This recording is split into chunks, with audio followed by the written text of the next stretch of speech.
नमस्कार मित्रों। आज का जो विषय है वो है राष्ट्रीय सांस्कृतिक कविता की काव्य प्रवृत्तियाँ, बीए पार्ट थर्ड। दरअसल कई बार इस तरह के प्रश्न टिप्पणियों में पूछे जाते हैं और ये प्रश्न खास तौर से मैंने देखा है, बहुत बार है जो परीक्षाओं में पूछा जाता है, राष्ट्रीय सांस्कृतिक कविता धारा या इसकी प्रवृत्तियाँ। तो मैंने इस विषय को चुना है। हिंदी साहित्य की काव्य धारा में राष्ट्रीय गरिमा और सांस्कृतिक ऊष्मा से भरी हुई कविताओं को राष्ट्रीय सांस्कृतिक कविता की संज्ञा से अभिहित किया गया है। हिंदी कविता विकास की अनवरत यात्रा में गतिमान रहकर जिन प्रतीकों, प्रतिमानों, प्रेरणाओं और परंपराओं से पल्लवित पुष्पित होती रही है, उसमें राष्ट्रीयता की भावना और सांस्कृतिक विरासत की चेतना अक्षुण्ण रूप से उपलब्ध रही है। उसी को लेकर के ये एक कविता धारा हिंदी साहित्य में चली है। रीतिकाल के अनंतर हमें ये विदित होता है कि देश छोटे छोटे टुकड़ों में विभक्त हो चुका था और कविताएं जन सामान्य के आंचल से लुढ़क कर रजवाड़ों, राजाओं और उनकी गगनचुंबी अट्टालिकाओं से घिरकर अपनी गति बदल चुकी थी। ऐसे समय में जो राष्ट्रीय सांस्कृतिक कविता धारा के जो कवि थे, उन्होंने इसकी दिशा बदली और उन्होंने राष्ट्र प्रेम के ऊपर, देश प्रेम के ऊपर, हमारी सांस्कृतिक विरासत के ऊपर अपनी कविताएं लिखनी शुरू की। राष्ट्रीय सांस्कृतिक कविता धारा के जो प्रमुख कवि हैं, उनमें हम सर्वप्रथम मैथिली शरण गुप्त, माखनलाल चतुर्वेदी, रामधारी सिंह दिनकर, इनका नाम हम प्रमुख रूप से ले सकते हैं।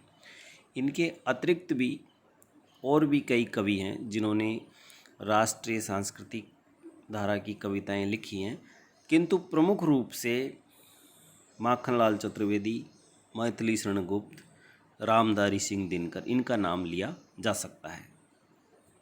भारतीय दृष्टि में गुरु गंभीर वाणी से मानवीय संवेदनाओं का अभिव्यंजन, स्वतंत्रता की लंबी श्रृंखला में आत्मसम्मान और राष्ट्र सम्मान का प्रसारण, मुस्लिम शासनकाल और अंग्रेजी हुकूमत के दरमियान लिखी जाने वाली कविताओं में सुदूर अतीत की गौरवमयी परंपरा का अमर गान राष्ट्रीय सांस्कृतिक कविता का ही जयघोष करती है। इन कविताओं में एक और जहां स्वतंत्रता प्राप्ति के लिए क्रांति और आत्मोत्सर्ग की प्रेरणा, अतीत के प्रति गौरव का गान, आत्माभिमान, देशाभिमान, वर्तमान दशा का क्षोभ प्रदर्शित हुआ, तो दूसरी ओर इनमें स्वार्थ त्याग, कर्तव्य पालन, आत्मगौरव, देश प्रेम, स्वदेशी प्रयोग, समाज सुधार और हिंदी अनुराग की उच्च प्रवृत्तियों का उन्मेष भी इसमें अंतर्निहित है। समय के बदलते चक्रों में अंग्रेजी दास्ता में सिसक रही भारतीय जनजीवन की चिंता ने चिंतन की गति या चिंतन को गति दे करके कवियों को एक तरह से पुनः स्वप्न भंग से जगाया और कविता राष्ट्रीय परिधान में लिपटी सौंदर्यदान देने लगी। भारतेंदु काल आधुनिक काल की पीठिका है, जिसकी कविताओं में देशभक्ति की भावना प्रबलतम रूप में प्रवाहित होती रही है। इस काल में राधाचरण गोस्वामी हमरो उत्तम भारत देश, भारतेंदु हरिश्चंद्र, भारत दुर्दशा,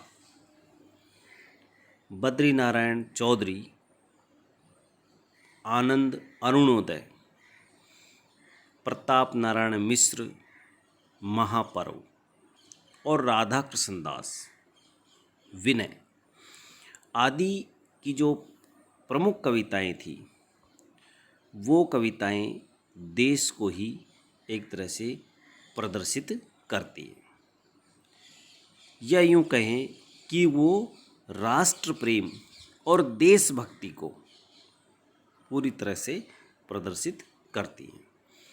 भारतेंदु ने तत्कालीन वर्तमान की सामाजिक संकीर्णता और विषमता के ऊपर अपने काव्य में, अपने साहित्य में बहुत दुख प्रकट किया था। यदि हम राष्ट्रीय सांस्कृतिक कविताओं की विशेषताओं की बात करें तो इन कविताओं में जो सबसे प्रमुख विशेषता हमें नज़र आती है वो है आत्म बलिदान की प्रवृत्ति। एक्चुअली जो राष्ट्रभक्त कवि थे उन्होंने भारतीय जनता को ये प्रेरणा दी कि वो राष्ट्र के प्रति समर्पण भाव अपने अंदर पैदा करें और अपने आप को राष्ट्र को एक तरह से समर्पित करने का प्रयास करें।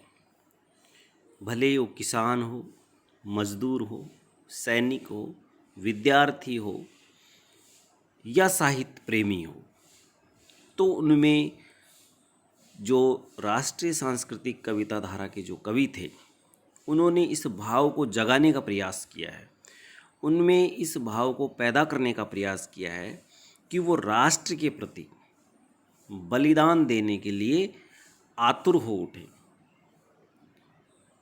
या वो बलिदान के लिए हमेशा तैयार हो जाएं। तो इस प्रकार से उनमें ये जोश भरने का कार्य इन कवियों ने किया है। इसका एक उदाहरण है माखनलाल चतुर्वेदी की एक कविता है पुष्प की अभिलाषा, जिसको हम बहुत बार पढ़े हैं। उसको हर जगह पर है जो बहुत से कवियों के मुख से और काव्य प्रेमियों के मुख से सुनने को हमें मिलती है। माखनलाल चतुर्वेदी की है पुष्प की अभिलाषा। मुझे तोड़ लेना वनमाली, उस पथ पर देना तुम फेंक, मातृभूमि पर शीश चढ़ाने, जिस पथ जावे वीर अनेक। तो हमें इस कविता से जो शिक्षा मिलती है वो ये है कि एक जो पुष्प है उसकी भी ये इच्छा है कि वो राष्ट्र के प्रति समर्पित होना चाहता है। वो कहता है चाहा नहीं सुरबाला के गहनों में गूथा जाऊं। इसका मतलब ये है कि उसकी इच्छा इस तरह की नहीं है कि उसको कोई बहुत अधिक सम्मान हमेशा मिले। उसका भी ये है कि वो राष्ट्र के काम आ सके, राष्ट्र के प्रति जो समर्पित हैं, जो सैनिक हैं, भले ही उनके चरणों की धूल में वो मिल जाना चाहते हैं, यानी कि इसमें आत्म बलिदान की प्रवृत्ति है। दूसरी जो प्रमुख विशेषता है इस काव्यधारा की वो है अतीत का गौरवगान। राष्ट्रीय सांस्कृतिक कविता धारा के कवियों ने हमारे जो राष्ट्र का अतीत है, यानी जो हमारी संस्कृति थी, हमारा जो अतीत था, हमारी धरोहर थी, उसको है जो अपने काव्य के माध्यम से नई पीढ़ी को दिखाने का प्रयास किया है। वह धीरता कहाँ, गंभीरता कहाँ है, किसने शताब्दियों की ली छीन सब कमाई। तो इस प्रकार है जो अगली इनकी जो एक विशेषता है वो है आत्माभिमान एवं देशाभिमान।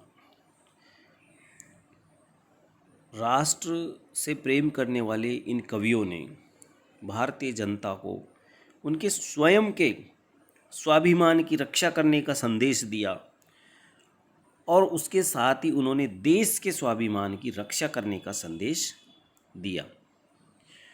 इनकी एक और विशेषता है कि पराधीनता और दमन के विरुद्ध चूँकि उस समय देश पराधीन था, तो पराधीनता के विरुद्ध जगाने का प्रयास इन्होंने किया।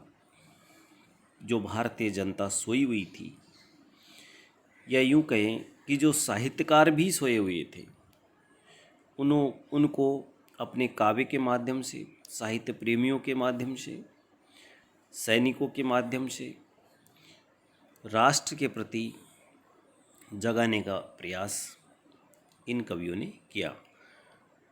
भारत लक्ष्मी पड़ी राक्षसों के बंधन में, सिंधु पार वह बिलख रही है व्याकुल मन। ये मैथिली शरण गुप्त कहते हैं। और इस काव्य धारा के जो कवि थे, उन्होंने अपने काव्य के माध्यम से भारतीय जनता को अहिंसक रूप से उत्साह भरने का काम भी किया है। ये भी एक इस कविता धारा की प्रमुख विशेषता है कि उन्होंने उत्साह का संचार किया है, वो भी अहिंसक रूप से। धर्म तुम्हारी और तुम्हें फिर किसका भय है, जीवन में नहीं मरण में भी निज जय है। साकेत में गुप्त जी कहते हैं एक जगह पर कि धर्म तुम्हारी और तुम्हें फिर किसका भय है, जीवन में नहीं मरण में भी निज जय है। क्रांति का स्वर, राष्ट्र प्रेम, देश प्रेम जब इन कवियों के भीतर जागा, तो उन्होंने अपनी कविता के माध्यम से, या इस प्रकार की कविताएं उन्होंने लिखी कि भारतीय जनमानस के भीतर एक क्रांति का स्वर पैदा हो, और वो क्रांति का जो स्वर है वो दूर तक जाए, और जिससे देश स्वतंत्र हो, देश की जो भावनाएं हैं वो स्वतंत्र हों, और जनमानस स्वतंत्रता के लिए प्रयासरत हो जाए। रामधारी सिंह दिनकर की एक कविता है, रण की घड़ी जलन की बेला तो कुछ गाऊंगा, रण की घड़ी जलन की बेला तो कुछ गाऊंगा, जल रही यदि शिखा यज्ञ की अपना हवन चढ़ाऊंगा। तो इस प्रकार इन कवियों ने क्रांति का स्वर दिया भारतीय जनमानस को। राष्ट्रीय समस्याओं की ओर इन्होंने अपने काव्य में चिंतन किया, और उस चिंतन को काव्य के माध्यम से जनमानस का चिंतन बनाने का प्रयास राष्ट्रीय सांस्कृतिक कविता धारा के कवियों ने किया। इसका एक उदाहरण है मैथिली शरण गुप्त का भारत भारती का उदाहरण है। हम कौन थे क्या हो गए हैं और क्या होंगे अभी, आओ विचारें आज मिलकर ये समस्याएं सभी। तो इस प्रकार इन्होंने राष्ट्र की समस्या को निजी समस्या, भारतीय जनमानस के मन की समस्या बनाने का प्रयास किया है। सांस्कृतिक चेतना का प्रसार, राष्ट्र कवियों ने अपनी राष्ट्रीय सांस्कृतिक कविता में कवियों को भी जगाने का प्रयास किया, उनमें चेतना का प्रसार किया। गुप्त का एक उदाहरण है, कवियों उठो अब तो उठो, कवि कर्म की रक्षा करो। कवियों उठो अब तो उठो, कवि कर्म की रक्षा करो। सब बीच भावों का हरण कर उच्च भावों को भरो। मातृभूमि के प्रति आदर भाव। इस काव्यधारा के जो कवि थे, इन्होंने अपनी मातृभूमि के प्रति हमेशा आदर का भाव रखा, सम्मान का भाव रखा। यदि कोई इस तरह की हमारे अंदर जनमानस में यदि कोई फूट थी, किसी प्रकार का आपसी भेद था, तो उसको इन्होंने कभी भी काव्य में उजागर नहीं किया, बल्कि उन बिंदुओं को उजागर करने का प्रयास किया जिससे कि राष्ट्र में एकता की स्थापना हो सके और भारतीय जनमानस राष्ट्र के प्रति समर्पित हो सके। तो ये कुछ प्रमुख विशेषताएं थी इस काव्यधारा की।